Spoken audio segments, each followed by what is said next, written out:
নাহনু নাকুসসু আলাইকা আহসানাল কসস বিমা আওহাইনা ইলাইকা হাদাল কুরআন ওয়া ইন কুনতা মিন ক্বাবলিহি লামিনাল গাফিলিন। আল্লাহ বলছেন আমি তোমাদেরকে চমৎকার গল্প শোনাবো। আহসানাল কসস বিমা আওহাইনা ইলাইকা হাদাল কুরআন, এই কোরআনের মাধ্যমে তোমাদেরকে চমৎকার সুন্দর সুন্দর গল্প শোনাবো। ইন্নাল্লাহা ইয়া'মুরু বিল আদলি ওয়াল ইহসান ওয়া ইতা'i যিল কুরবা ওয়া ইয়ানহা আনিল ফাহশাই ওয়াল মুনকার। আল্লাহ তাআলা বলছেন ইয়া'মুরু বিল আদল, রাসূল আপনি ন্যায়পরায়ণতার আদেশ দেন। ইমাম সাহেব এখানে বসে ন্যায়পরায়ণতার আদেশ দিলে কাম হবে? এটা বাস্তবায়ন করতে হবে ওসি সাহেব, মেম্বার সাহেব, এমপি সাহেব, সংসদ থেকে বিল পাস করতে হবে। তো সংসদ থেকে বিল পাস করতে হইলেই তো রাজনীতি করতে হবে। বিসমিল্লাহির রহমানির রহিম ওয়া মান লাম ইয়াহকুম বিমা আনজালাল্লাহ ফাউলাইকা হুমুল ফাসিকুন। আমানতু বিল্লাহ সাদাকাল্লাহু মাওলানাল আযীম। وقال تعالى في شان حبيبه ومحبوبه صلى الله عليه وسلم إن الله وملائكته يصلون على النبي يا أيها الذين آمنوا صلوا عليه وسلموا تسليما اللهم صل على مولانا محمد وعلى آل سيدنا مولانا। আলহামদুলিল্লাহ, আল্লাহ তাআলা শুকরিয়া। আল্লাহ তাআলা আমাদেরকে আল্লাহর ঘরে আসার বসার তৌফিক দিয়েছেন, এই জন্য শুকরিয়া তান বলছি আলহামদুলিল্লাহ। দোস্ত বুজুর্গ, কোরআনে কারীমে আল্লাহ তাআলা বলছেন يضل به كثيرا ويهدي به كثيرا وما يضل به إلا الفاسقين। এর অর্থ হচ্ছে আল্লাহ তাআলা এই কোরআন দ্বারাই কিছু মানুষকে পথভ্রষ্ট করেন। কিছু মানুষ কোরআন পইরাও পথভ্রষ্ট হয়, সবাই কোরআন পইরা হেদায়েত পায় না। কিছু মানুষ কোরআন পড়েও কি হয়? পথভ্রষ্ট হয়। আল্লাহ বলছেন ইউদিল্লু বিহি কাসীরা ওয়া ইয়াহদি বিহি কাসীরা। কিছু মানুষ কোরআন দ্বারা পথভ্রষ্ট হয় আর কিছু মানুষ কোরআন দ্বারা হেদায়েত প্রাপ্ত হয়। কিছু মানুষ মসজিদে আইসাও গুনাহ করবে, কিছু মানুষ মসজিদে আইসা নেকামল করবে। কিছু মানুষ দান করে জান্নাতি হবে, কিছু মানুষ দান করে জাহান্নামী হবে। আল্লাহর বক্তব্য ইউদিল্লু বিহি কাসীরা ওয়া ইয়াহদি বিহি কাসীরা ওয়া মা ইউদিল্লু বিহি ইল্লাল ফাসিকিন। কেন আল্লাহ বলেন পথভ্রষ্ট কাদেরকে করা হয় বা কারা পথভ্রষ্ট হয়? ফাসিক, যারা গুনাহগার, দিলে সমস্যা। এই জন্য হেদায়েতের নিয়তে মসজিদে আসতে হয়, হেদায়েতের নিয়তে মসজিদে আসতে হয়, বয়ান শুনতে হয় হেদায়েতের নিয়তে, তাহলে হেদায়েত হয়। রাসূল করিম সাল্লাল্লাহু আলাইহি ওয়াসাল্লামের যুগে সাহাবায়ে কেরাম এরকম হেদায়েতের নিয়তে আসতেন। আবু জাহেল নবীর বাড়ির কাছেই ছিল, কিন্তু হেদায়েতের নিয়ত ছিল না, খালি ভুল ধরার নিয়ত ছিল, এই জন্য হেদায়েত হয়নি। আবু বকর, ওসমান, আলী, হযরত ওমর এরা পিছনে লাইগে থাকতো না, ফলো করতো যে বেচারার বিষয়টা আসলে কি দেখি দেখি, বিবেক বিবেচনা দিয়ে চিন্তা করছে, তো হেদায়েত হয়ে গেছে। কেন? ভালো বিষয়টাকে ফলো করছে। তার হেদায়েত হবে যে ভালো বিষয়টাকে ফলো করবে, আর যে দোষ খুঁজবে তার দ্বারা হেদায়েত হবে না। ওই কথাই আল্লাহ তাআলা বলছেন কোরআনে কারীমে। আল্লাহ তাআলা মানুষের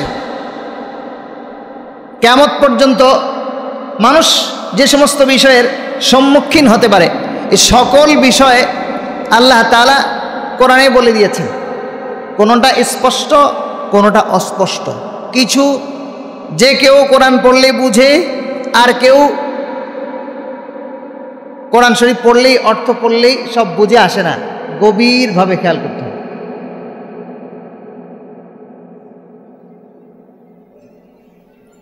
রব্বি কারীম বলছেন ইন্না আনজালনা আলাইকাল কিতাবা লিন-নাসি বিল হক, মানুষের জন্য আমি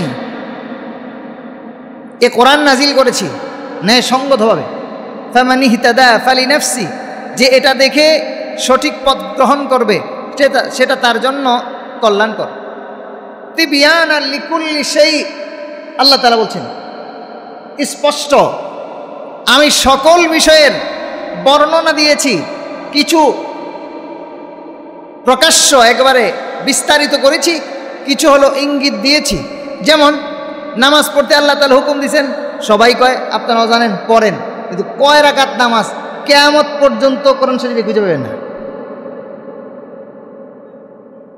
এটা রাসূলের হাদিস থেকে খুঁজতে হবে। এখন আপনি যদি বলেন যে হাদিস আবার কি, তাহলে তো আপনার সমস্যা আছে। নামাজই তো খুঁজে পাবেন না আপনি, নামাজ কত রাকাত খুঁজে পাবেন না, তো কোরআন শরীফে নাই। তো নামাজের কথা বলা আছে, নামাজ পড়ার হুকুম আসছে, কখন পড়বা, সন্ধ্যার আগে পড়ে, এগুলো আছে। রাকাত কটার নেই। জাকাতের কথা আসছে, কত পার্সেন্ট দিবা এটা তো নাই, কারে কারে দিবা এটা আছে। তো এরকম ভাবে কোরআনে কারীমের যা প্রয়োজন মানুষের, এগুলো আল্লাহ তাআলা বলছেন। কেউ যদি বলে যে এই বিষয়টা কোরআন বলে নাই, উনি পায় নাই, এই জন্যই কথা বলতেছে, লেখাপড়া আরো করতে হবে। যদি বলে যে কোরআনে রাজনীতি নেই, তো বোঝা গেল আপনার সমস্যা, আপনার মেধায় সমস্যা, মাথায় গন্ডগোল আছে, লেখাপড়া আরো করা দরকার। কোরআনে যদি রাজনীতি না থাকে, তাহলে তো কোরআন পূর্ণ হইল কেমনে, অপূর্ণাঙ্গ হইল। আপনাকে আরো লেখাপড়া করতে হবে।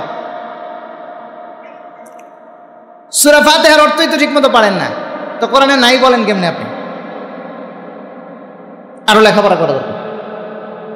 কোরআনে কারীমের সূরাতুন নাহল 14 নম্বর পারা 16 নম্বর পৃষ্ঠা 90 নম্বর আয়াত আল্লাহ তাআলা বলছেন ইন্নাল্লাহা ইয়া'মুরু বিল আদলি ওয়াল ইহসান ওয়া ইতা'i যিল কুরবা ওয়া ইয়ানহা 'আনিল ফাহশা'i ওয়াল মুনকার। আল্লাহ তাআলা বলছেন ইয়া'মুরু বিল আদল, রাসূল আপনি ন্যায়পরায়ণতার আদেশ দেন। তো নবীজি ইমাম সাহেব এখানে বৈশা ন্যায়পরায়ণতার আদেশ দিলে কাম হইব? কিয়ামত পর্যন্ত আমি এই মিম্বারে বৈশা যদি ওয়াজ করি, পাবলিক হেদায়েত দিত না। করতেই তো আছি, সব হুজুরাই তো করে। এটা বাস্তবায়ন করতে হবে। অতি সাহেব, মেম্বার সাহেব, এমপি সাহেব, সংসদ থেকে বিল পাস করতে হবে। তো সংসদ থেকে বিল পাস করতে হইলেই তো রাজনীতি করতে হবে, নাই মানে? এই তো এই আয়াতেই তো আল্লাহ তাআলা হুকুম দিয়েছেন ওয়ায়ানফা আনিল ফাহশা, মদের বারগুলো বন্ধ করে দাও। তো ইমাম সাহেব ওয়াজ আসে করতে পারবো, বার বন্ধ করবো আমি? ইমামতি করে বার বন্ধ হইব? তো এমপি লাগবো, তো এমপি করতে হইলেই তো রাজনীতি করতে হইব। কোরআনে রাজনীতি নাই মানে? লেখাপড়া তো করেন নাই, আরো করেন। ওয়ায়ানহা আনিল ফাহশা ওয়াল মুনকার, গান বাদ্যগুলো বন্ধ করে দিতে হবে। চোর চুরি করলে হাত কেটে দিতে হবে। এটা তো ইমামতি করে পারবে না, উকিল হইতে হবে, এমপি সাহেব করতে হবে। ওয়াসসারিকু ওয়াসসারিকাতু ফাকতাউ আইদিয়াহুমা, চোর চুরি করলে তার দুইটা হাত কেটে দাও। এই যে রাজনীতি, এই জায়গায় কোরআনে রাজনীতি আছে, চুরির কোনো রীতি নাই, সন্ত্রাসের কোনো নীতি নাই, চাঁদাবাজির নীতি নাই, রাজনীতি আছে। যদি কেউ বলে রাজনীতি নাই, তো বুঝতে হবে ওই নীতি ওই দলের, ওটা রাজনীতি না, ওটা চুরির নীতি, ওটা চাঁদাবাজির নীতি, ওটা সন্ত্রাসের নীতি। সূরা হজ 17 নম্বর পারা 41 নম্বর আয়াত আল্লাহ তাআলা বলছেন الذين إن مكناهم في الأرض أقاموا الصلاة وآتوا الزكاة وأمروا بالمعروف ونهوا عن المنكر। আল্লাহ বলেন ইম্মাক্কান্নাহুম ফিল আরদ, যদি আমি তাদেরকে ক্ষমতা দেই, রাজত্ব দেই। তো রাজত্ব দিব কেমনে? রাজনীতি করেই তো ক্ষমতা দাম লাগবো। আল্লাহ বলছেন ইম্মাক্কান্নাহুম ফিল আরদ, সূরা হজ 41 নম্বর আয়াত 17 নম্বর পারা 16 নম্বর পৃষ্ঠার 5 নম্বর লাইনে পড়ে দেখবেন ইম্মাক্কান্নাহুম ফিল আরদ, যদি আমি তাদেরকে ক্ষমতা দেই, আকামুস সালাহ, নামাজ প্রতিষ্ঠা করবে, নিজেও নামাজ পড়বে, আজানের পরে জামাতে নেতা সাহেব নিজে নামাজ পড়ে মুসল্লিদের নিয়ে, নেতা কর্মীদের নিয়ে নামাজ পড়াইবো, আল্লাহ বলেন এইটাই আমি চাই। এর বাহিরে যেগুলো করছে ওগুলো কোরআনের রাজনীতি, ওগুলো রাজনীতি না, রাজনীতির মধ্যেই পড়ে না, মানব রচিত বিষয়, আল্লাহ বিরোধী। একটা হইল আমি করতে পারি না, ভিন্ন বিষয়, আরেকটা মানি না, দুইটা এক জিনিস না, দুইটা। অনেকে নামাজ পড়তে আসে দাড়ি রাখে নাই, যে গেলে রাখবো হুজুর, বিষয় ভিন্ন, মানে দাড়ি রাখতে হবে এটা সে বুঝে, আপাতত রাখতেছে না, অলসতা অবহেলায়, জোয়ান মানুষ, বউ চায় না বা বন্ধু বান্ধব খোঁচা দেয়, ভিন্ন বিষয়। একটা হলো দাঁড়িয়ে এবার কি জিনিস, তাহলে ইমানে গন্ডগোল আছে, দুইটা দুই জিনিস, দুইটা দুই জিনিস। এই জন্য ওলামায়ে কেরামের কথা শুনতে হবে হেদায়েতের নিয়তে। মুসা পয়গম্বরের গল্প আপনারা অনেক শুনছেন। মুসা আলাইহিস সালামের আল্লাহ তাআলা যখন হুকুম করলেন মুসা ফেরাউনের কাছে যাও দাওয়াত দিতে, তো দোনো ভাই হারুন, দুই ভাই চলে গেলেন। গল্প আল্লাহ তাআলা কোরআন শরীফে বলছেন অনেক অনেক। অনেকে মনে করে হুজুর কিচ্ছা কাহিনী করে, কিচ্ছা কাহিনী কোরআন শরীফ অভাব নাই, আল্লাহই তো বলছেন نحن نقص عليك أحسن القصص بما أوحينا إليك هذا القرآن وإن كنت من قبله لمن الغافلين। আল্লাহ বলছেন আমি তোমাদেরকে চমৎকার গল্প শোনাবো, আহসানাল কসস বিমা আওহাইনা ইলাইকা হাযাল কোরআন, এই কোরআনের মাধ্যমে তোমাদেরকে চমৎকার সুন্দর সুন্দর গল্প শোনাবো। একটা গল্প হইল মুসা আলাইহিস সালাম আর ফেরাউনের সাথে গল্প শোনাইছেন মানুষকে। এই গল্প আল্লাহ এমনি এমনি শোনায় নাই, পুঁতি পুতির কিচ্ছা শোনায় নাই, টার্গেট আছে আল্লাহর। টার্গেটটা কি? অনেক শিক্ষা আল্লাহ তাআলা এখানে দিয়েছেন। একটা শিক্ষা হইল মুসা আলাইহিস সালাম যখন ফেরাউনের কাছে গেলেন, তো যাওয়ার পরে অদ্ভুত কিছু দেখাইছে, পরে তো ফেরাউনের অবস্থা কাঁপাকাঁপি। ফেরাউন এবার জাদুঘরে ডাকছে, এই আসো। আসছে, কি করতে হইব? এরা দুইটা তো যেই জাদু জানে রে, আমারে তো আমার ক্ষমতা থেকে তাড়াই দিব, এগোরে সাইজ করতে পারবি না? বলে হ্যাঁ, কি বলেন পারবো না মানে? এরা দুইজন, এটা কোনো ব্যাপার হইল? আমরা কত বড় বড়, তাহলে কি করতে হইব? ঠিক আছে করবো, তা করলে কিছু পামোটাম নেই, ফেরাউনকে পাবি না মানে।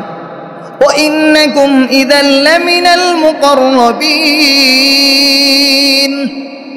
আল্লাহর বক্তব্য আল্লাহ কয় যে তোরা এই কাম যদি ঘটাইতে পারস তাহলে আমার একেবারে কাছে কাছে কাছে আইলে বুঝুস না কি পাবি, যা চাবি তাই তো হইব। কয় না নেতা আপনি খালি আমার দিকে একটু নেক নজর দিয়েন, আর কিছু লাগবো না। কি পথ চাস? পথ টথ লাগবো না, খালি আপনি আমার দিকে কি দিয়েন? সুনজর দিয়েন, তাহলে চলো। এরাউন যখন কইছে সুনজর, এরা তো খুব খুশি।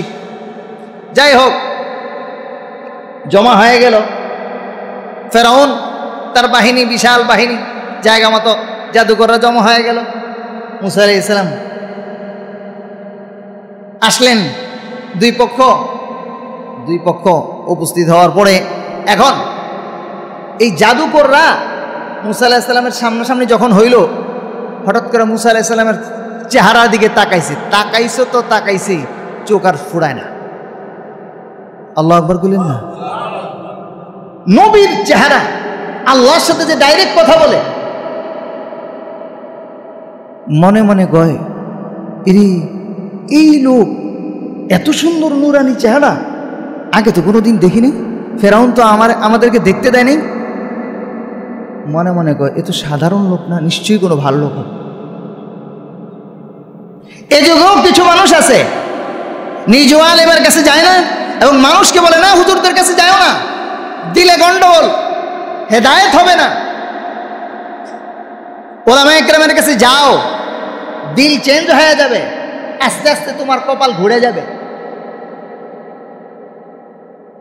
মুসা পয়গম্বরের কথা তো বলতেছি আমাদের এই হিন্দুস্তানে ভারতে বেশ কিছুদিন আগের কথা। এক আল্লাহর ওলি, আল্লাহওয়ালা বুজুর্গ, ওর চেহারা দেখা এক বছর তাকায়া একটু পরে কয়েছে, হুজুর আমার কালিমা পড়াই দেন। অমুসলিম তো হুজুরে কালিমা পড়াইতে গেছে, আর কালিমা পড়াই দিছে, লোকে পড়ে নিছে লা ইলাহা ইল্লাল্লাহ মুহাম্মাদুর রাসূলুল্লাহ, পড়া মুসলমান হয়ে গেছে। এখন হিন্দুস্তানে যদি অমুসলিম মুসলমান হয়ে যায়, সরকার কে বসে থাকবো? আত্মীয়স্বজন দিছে মামলা। কিছুদিন আগে আমাদের দেশে এমন গেছে না, মুসলমান হইলেই এই সার্টিফিকেট লাগবে, ওই লাগবে, বিশাল মুসিবত। আরে মুসলমান হবে, অমুসলিম মুসলমান হতে পারে, তার ব্যক্তিগত ব্যাপার, সেই জন্য আবার সরকার থেকে অনুমোদন নিতে হবে কেন? আল্লাহর উপরে ঈমান আনছে, সেই জন্য আবার সরকারি অনুমোদন লাগবে কেন?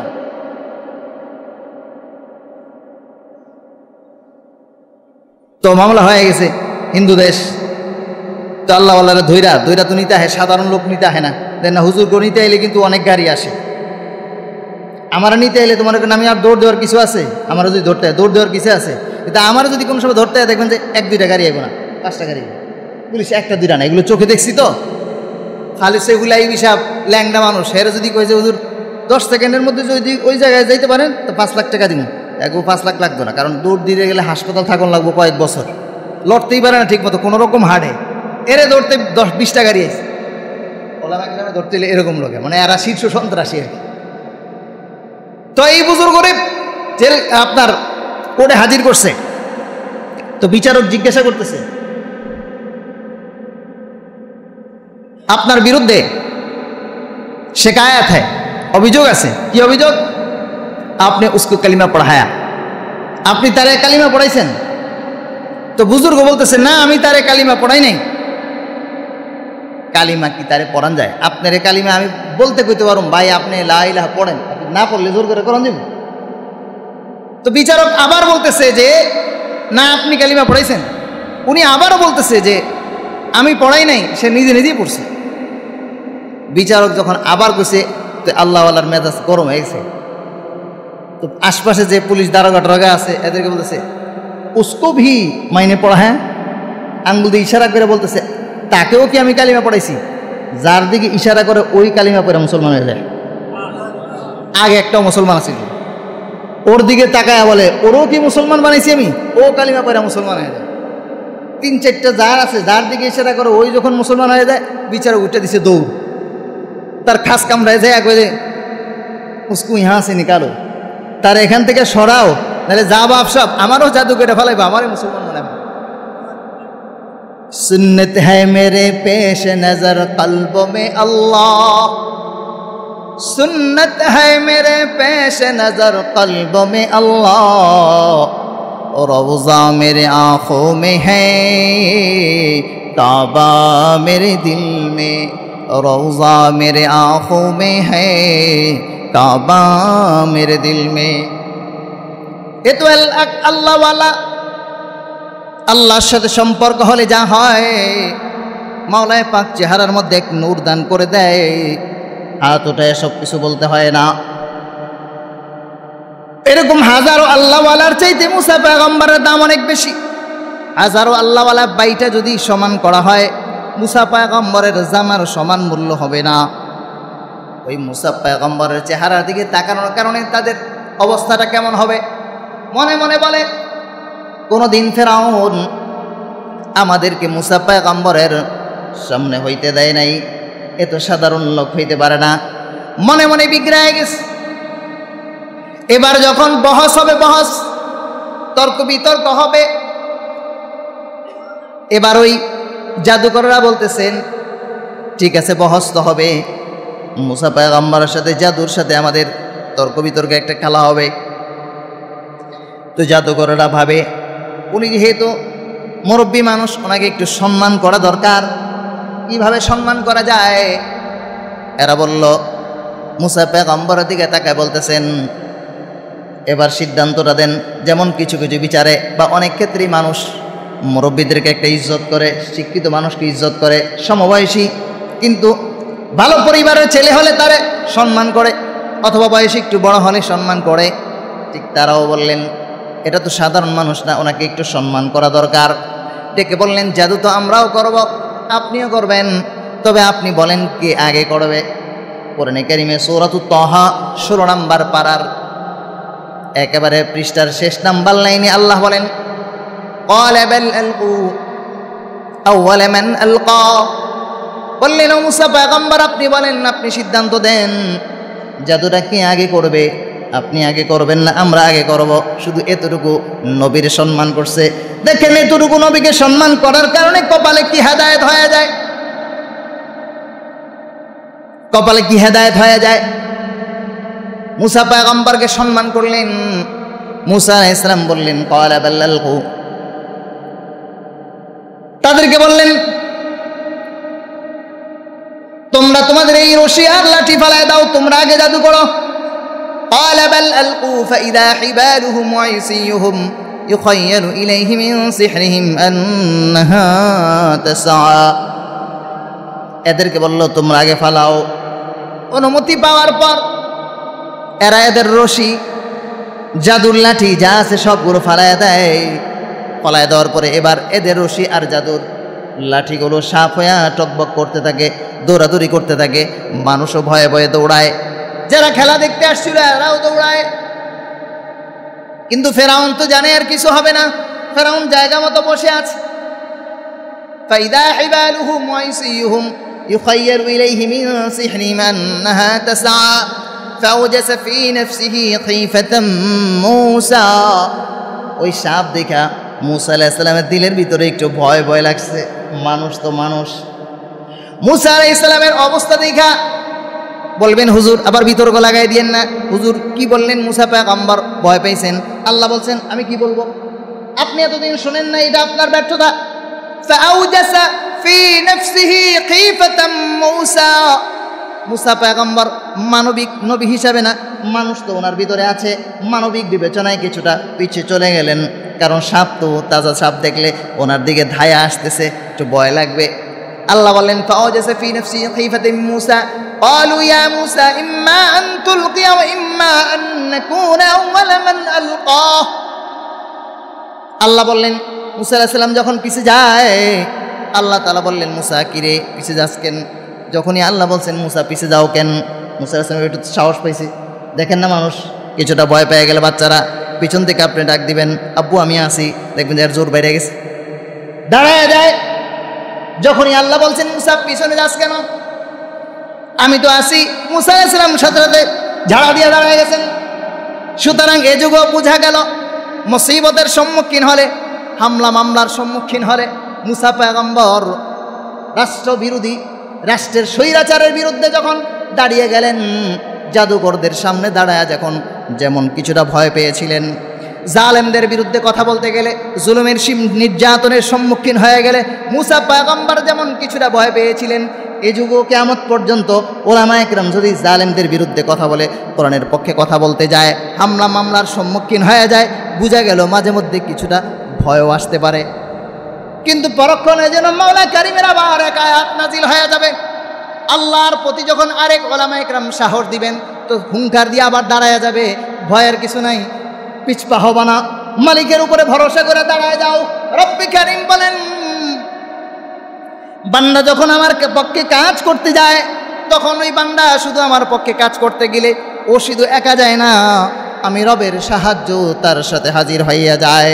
10 নম্বর পারা আল্লাহ বলেন ইদ তাস্তাগীথুনা রাব্বাকুম ফাস্তাজাবা লাকুম আন্নী মুমিদ্দুকুম বিআলফিন মিনাল মালাইকাতি মুরদিফিন। রব বলেন বান্দা যখন আমার পক্ষে কাজ করে, ওই বদর যুদ্ধের দিকে তাকায় দেখো, ওখানে মুসলমানদের সামানা বলতে কিছুই ছিল না, মানুষ বলতে কিছু ছিল না, পরিমাণে মানুষ একেবারে কম, সামানা বলতে কিছুই নাই। আমি রবের যখন সাহায্য আসলো, এবার মুসলমান বদর যুদ্ধে সাহাবায়ে কেরাম বলছেন আমরা আমাদের হাতে লাঠি, আমাদের কোনো তরবারি ছিল না, আমি যখন লাঠি নিয়ে কাফেরদের বিরুদ্ধে যাই আকায় ওদেরকে মারার জন্য, দেখলাম ওদের পুরো শরীরে বর্ম বুলেট প্রুফ পোশাক। এ যুগের বুলেট প্রুফ পোশাক, ওই যুগের বর্ম, ওরা তরবারি নিয়ে আমাদেরকে মারার জন্য আসতেছে। আমি যখন আমার নবীর দেওয়া হাতের সেই খেজুরের ডাল নিয়ে আগায় যাই ওদেরকে মারার জন্য, আমি তাকায় দেখি আমি তার কাছে যাওয়ার আগেই ওর ঘাড় শরীর থেকে আলাদা হয়ে জমিনে পড়ে যায়। আল্লাহর হাবিব সাল্লাল্লাহু আলাইহি সাল্লামকে যখন সাহাবা একরাম বললেন, ইয়া রাসূলুল্লাহ, রহস্য বুঝলাম না, রহস্য হইল কি রহস্য? বলে, আমার তো তরবারি নাই, আমি তো ভয়ে কাঁপতেছিলাম, কিন্তু আল্লাহর উপরে ভরসা করে আপনার হাতের সেই খেজুরের লাঠি নিয়ে সামনের দিকে যখন যাই, যখনই আমি সামনে যাই, তাকায় দেখি ওরা খুব সাহস করে তরবারি নিয়ে আগায় আসতেছে, কিন্তু আমার কাছে আসার আগেই মাথা শরীর থেকে আলাদা হয়ে যায়। ওই যে জানায় দেয় ওই মাথা রব্বে কারীম কোরআনে কারীমে যে আয়াত নাজিল করেছেন, আল্লাহ তাআলা দাপে দাপে ৩০০০, প্রথমে বলেছেন ১০০০ ফেরেশতা পাঠাবো, এরপরে বলেছেন ৩০০০। নবীজি বলছেন, আল্লাহ তোমার কি ফেরেশতার অভাব নাকি, এত কম পাঠাইলা কেন? আল্লাহ তাআলা বলছেন, রসুল এত তো লাগবে না, তো ঠিক আছে আপনার জন্য রিজার্ভ রাইখা দিলাম ৫০০০, এত দরকার নাই। নবীজি যখন বলছেন অভাব আছে নাকি তোমার, তো আল্লাহ তাআলা বলছেন এত লাগবে না, আপনার মন খুশির জন্য ৫০০০ দিয়ে দিলাম, ওরা তো মাত্র ১০০০, একজন ফেরেশতা পাঠিয়ে দিলে তো যথেষ্ট হয়ে যায়। বলতেছিলাম মুসা পয়গম্বর ফেরাউনের জাদুয়ের সাথে মারামারি, সাপ এখন টকবক করে লাফালাফি করে। মুসা পয়গম্বর কে আল্লাহ তাআলা জানিয়ে দিলেন, ভয় পাওয়ার তো কিছু নেই। ফাওজাসা ফি নাফসি খিফাতাম মুসা কুলনা লা তাখাফ ইন্নাকা আনতাল আ'লা। মুসা তুমি ভয় পাও কেন? জয় তো তোমারই হবে, বিজয়ের মালা তো তোমারই হবে। কি বাবা হয়ে গেল? আল্লাহ তাআলা বললেন, মুসা ফালকি আসাক, তুমি তোমার হাতের লাঠিটা ফেলায় দাও। বুঝা গেল আল্লাহ তাআলা মুসাকে বললেন, হাতে কিছু আসেনি? বলে, আল্লাহ কিছুই তো নাই, একটা লাঠি আছে। বলে, আল্লাহ বলেন এটাই ফেলায় দাও। হাতের লাঠি ফাটাইতে কষ্ট আছে নাকি? হাতের লাঠি ফালাই দিলে তো আরাম, আরো ছেড়ে দিলেই পড়ে যাবে, কষ্ট নাই। ছেড়ে দিছে, বিশাল অজগর সাপ হয়ে গেছে। ওই কথা পড়ে বলি আল্লাহ তাআলা বুঝাইলেন, বান্দা তুমি যখন আমার পক্ষে থাকবা তোমার কোনো অস্ত্র শস্ত্র লাগবে না। মুসা পয়গম্বরকে হাতের লাঠি শুধু ফালাই দিছে, আর কোনো কাম করে নাই, অস্ত্র শস্ত্র পড়ে নাই। রব বলেন, আমার পক্ষে যখন থাকবা, হাতে যদি তসবি থাকে তসবি ফালায় দিবা, আমি রব ওই তসবির মাধ্যমে মুসা পয়গম্বররে যেমনি জিতায় দিছিলাম, আমি রব তোমার বিরুদ্ধে যারা স্বৈরাচারী করবে, জুলুম করবে, তোমাদেরকে নির্যাতন করবে, কোরআনের আওয়াজকে স্তব্ধ করে দিতে যাবে, বলবে কোরআনের রাজনীতি বলতে কিছু নাই, কোরআনের রাজনীতি বন্ধ করে দিতে যাবে, অপেক্ষা করো, তসবি ছেড়া দিবা, ওই তসবি অ্যাটেম বোমা হয়ে ওদের গোষ্ঠী সহ শেষ করে দিবি। মুসা পয়গম্বর লাঠি ফেলানোর সাথে সাথে বিশাল সাপ হয়ে যায়।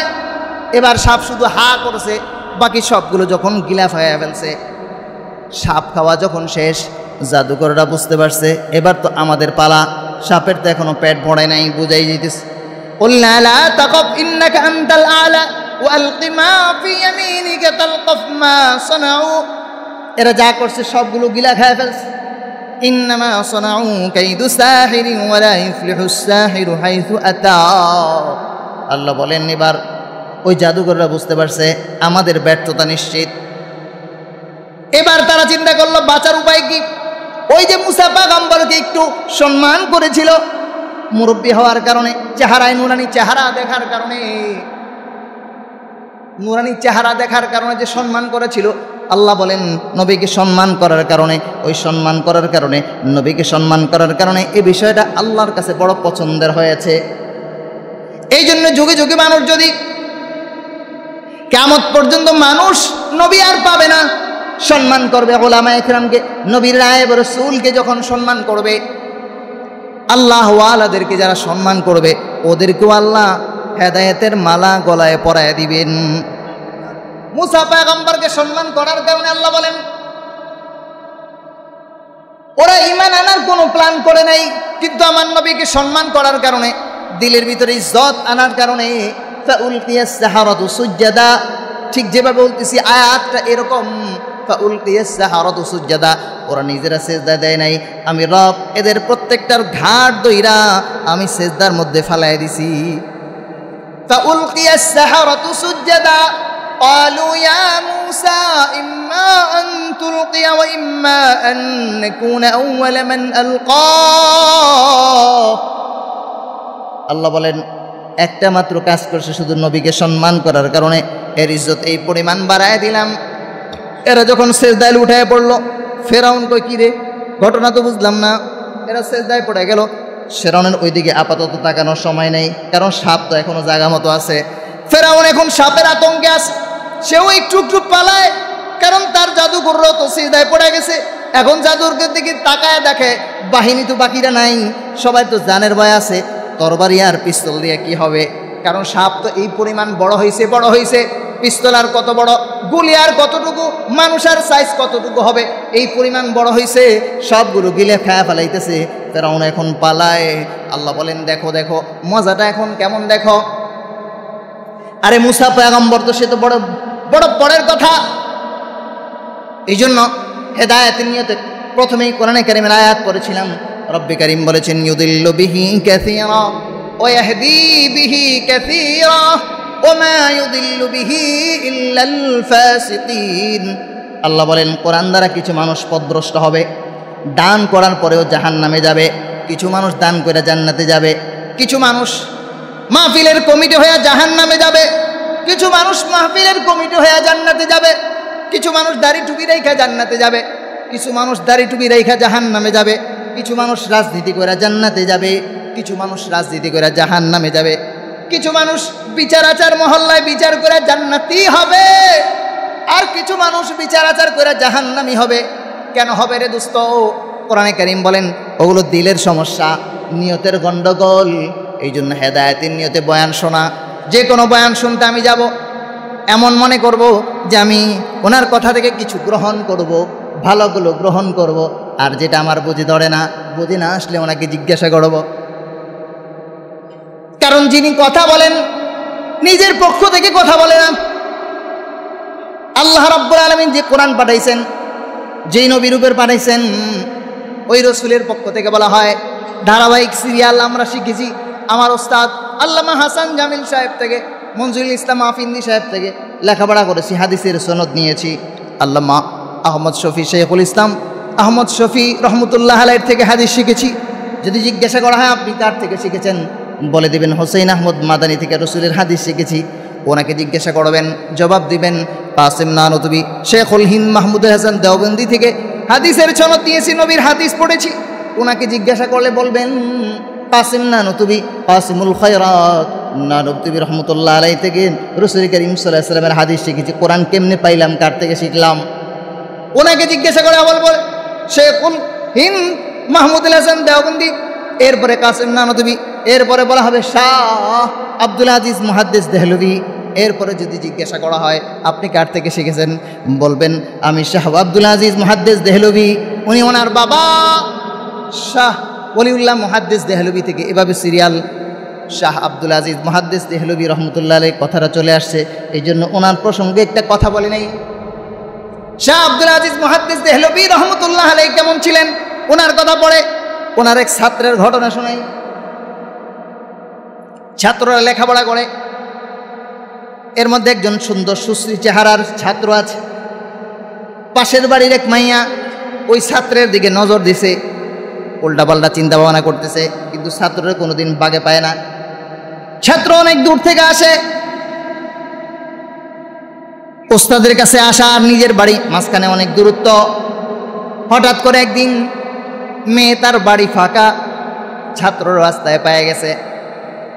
কোনো এক দাওয়াত সাওয়াতের কথা বইলা বাড়িতে ঢুকায়া দরজা বন্ধ করে দিস। দাওয়াতের কথা বলছে, কিছু কথা বলছে, ঠিক আছে ওদের মানুষ যাইতেই পারে। ঘরে ঢুকে গেছে, যখন দরজা বন্ধ করে দিছে, এবার তো চিন্তা করছে কি দরজা বন্ধ করলো কেন, যুবতী মেয়ে দরজা বন্ধ করলো কেন, কি ব্যাপার দরজা বন্ধ কেন? তো বলছে যে বুঝো না কেন দরজা বন্ধ করছি। বলে কি, কেন দরজা বন্ধ করলো, কারণটা কি? বলছে যে একজন স্ত্রী তার স্বামীর কাছ থেকে যা চায় আমি ওটা চাই। ওই যে ইউসুফ পয়গম্বরের জুলাইখা যা চাইছিল, এবার আল্লাহওয়ালা ছাত্রের শাহ আব্দুল আজিজ মুহাদ্দিস দেহলভি রহমতুল্লাহ আলাইহির ছাত্রের ইউসুফ পয়গম্বরের কথা মনে পড়ে গেছে। আমাকে তো এর থেকে বাঁচতে হবে, না হয়তো আমার রব বড় বেজার হয়ে যাবেন। কিন্তু উপায় কি, দরজা তো বন্ধ, পালানোর তো কোনো জায়গা নাই।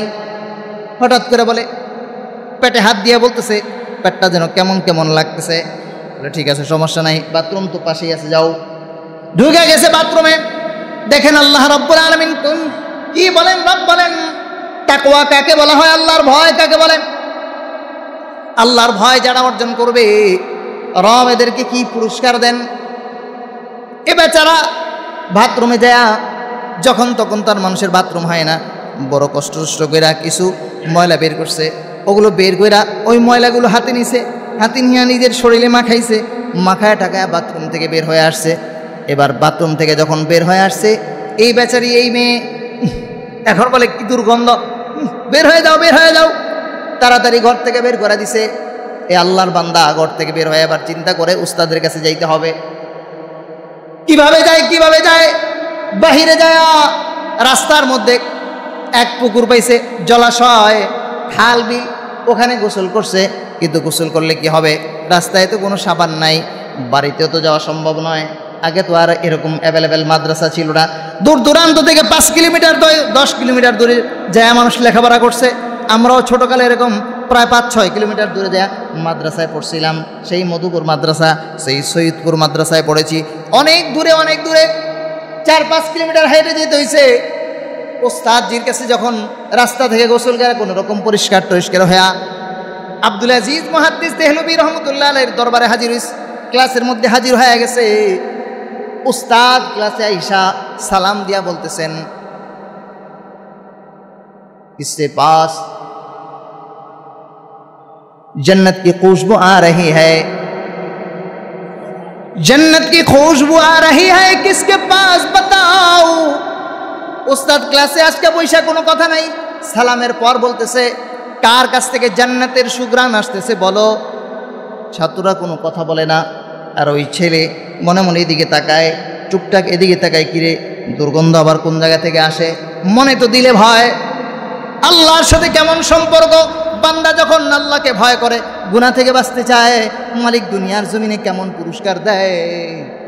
এবার আবার উস্তাদ বলতেছে, কোনো ছাত্র কোনো কথা বলে না। আবার বলেন জান্নাত কি খুশবু আ রহি হ্যায়, কিসসে বাতাও। উস্তাদ আবার বলতেছেন কার থেকে জান্নাতের সুঘ্রাণ আসতেছে বলো। কোনো কথা নাই। ছাত্র দিক সেদিক তাকায়, আশপাশের কেউ তো কিছু বলে না। তৃতীয়বার আবার যখন উস্তাদ বলছেন কার থেকে জান্নাতের ঘ্রাণ আসতেছে বলো বলো, কোনো কথা নাই। এবার ছাত্র উস্তাদের কাছে যায়, জোর সরো করে হাত জোর করে বলতেছে, উস্তাদ জি আমার শরীর থেকে কোনো দুর্গন্ধ আসে নাকি? উস্তাদ চোখের পানি ছেড়ে দিয়ে বলতেছে, বাবা না না, তোর শরীর থেকে কোনো দুর্গন্ধ পাই না, বরং তুই যত কাছে আসলি আমার কাছে মনে হসলো পুরা জান্নাতটাই আমার সামনে হাজির হয়ে গেছে। ঘটনা কি খুলে বল, খুলে বল। ছাত্র জবাব দেয়, হুজুর রাস্তায় এরকম ঘটনা ঘটছে। উস্তাদ সবাই ঘটনা জেনে যায়। এই হলো শাহ আব্দুল আজিজ মুহাদ্দিস দেহলভী রহমতুল্লাহ আলাইহির ছাত্রের যদি অবস্থা হয়, তাহলে উস্তাদের কি অবস্থা। রব্বে কারীম বলছেন মিন দুনিহিমা জান্নাতান, যারা রবকে ভয় করবে আল্লাহ বলেন 2টা জান্নাত দিবে।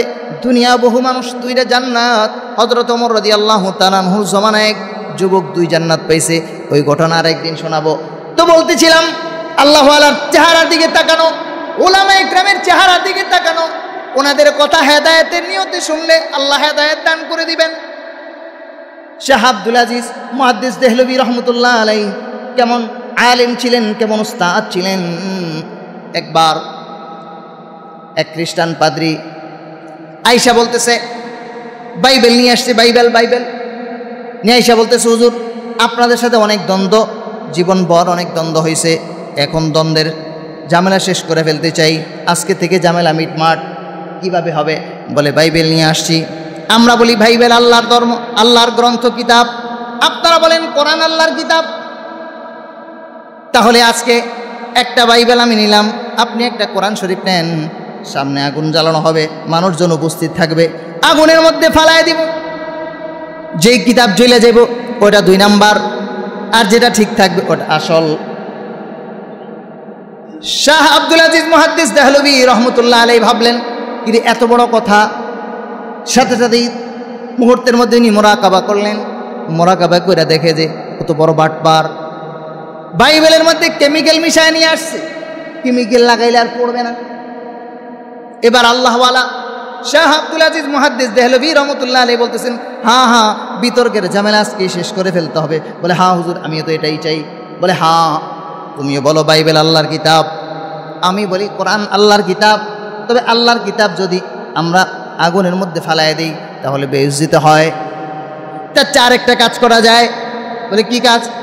বলে আগুন জ্বালানো হবে, এটাও ঠিক, মানুষও থাকবে, এটাও ঠিক, তবে আল্লাহর কিতাবগুলো ফালাবো না, আমি আর তুমি জাপ দিব, যে পুইরা যাইব ও 2 নাম্বার। বলেন না আল্লাহু আকবার। কি পরিমাণ ঈমান, কি পরিমাণ তাকওয়া, কি পরিমাণ আলেম, কি পরিমাণ আল্লাহর সাথে সম্পর্ক। এই জন্য রব বলেন কোরআন তো তুমি পয়রা বুঝবা না, আরবি কোরআন বাংলা অর্থ আর কয়টা পড়বা? একটা শুধু আয়াত পড়লেই সব বুঝে আসবে না। এক আয়াতের তাফসীর আরেক আয়াত।